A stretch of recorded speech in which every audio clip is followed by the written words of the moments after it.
Whether you run retail shop, offer repair services, or manage wholesale orders, this step-by-step guide will show you how to easily add new product or service in the KwentaPro app. First, open the KwentaPro app on your device. From the homepage, go to the inventory section and tap on Add New Item. This is where you can create new product or service. Let's start by entering the item name. This should be a name that helps you easily identify the item. For example, Casio 12-digit calculator. To better organize your items, you can assign them to a category. If you've already created item categories earlier, you can select one from the list. If not, you can create new category right from here. For this tutorial, let's create new category called calculators.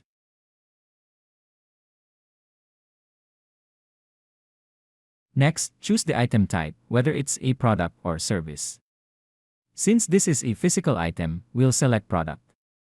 For services like repairs, consultation, or cleaning, select service. Now, let's understand the stock details section. Under opening stock, enter the number of units of this item you currently have. You can also select the unit of measurement. For example, let's say you track stock in boxes. Select box as the primary unit. You'll also see an option for secondary unit. If you buy the item in boxes but sell them in smaller units like pieces, you can set pieces as the secondary unit.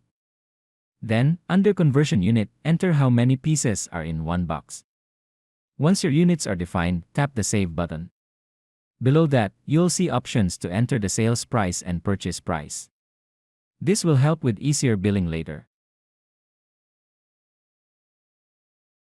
If you've set secondary unit like pieces, you'll also find the option to set sales price for the secondary unit, for example, the price for selling a single piece. Next is the low stock alert feature. If you enable this, the KwentaPro app will automatically notify you when your stock drops below a minimum quantity. Just enter your minimum stock level here. Now let's move to the additional details section. Here, you can enter more information about the item like item code for easy search and tracking. Here I am writing the item code 001. Description, add any relevant notes such as brand, warranty, or handling instructions. You can also upload an image of the item to help you recognize it easily. Once everything is filled out correctly, tap the Save button. Congratulations! You've successfully added new item to your inventory in the KwentaPro app. In the same way, you can continue to add more products and services based on your business needs. If your business has a large number of items and adding them one by one takes too much time, you can use the Import Data feature in KwentaPro. This lets you upload item data in bulk using an Excel file. Thank you. Let's manage business digitally with KwentaPro.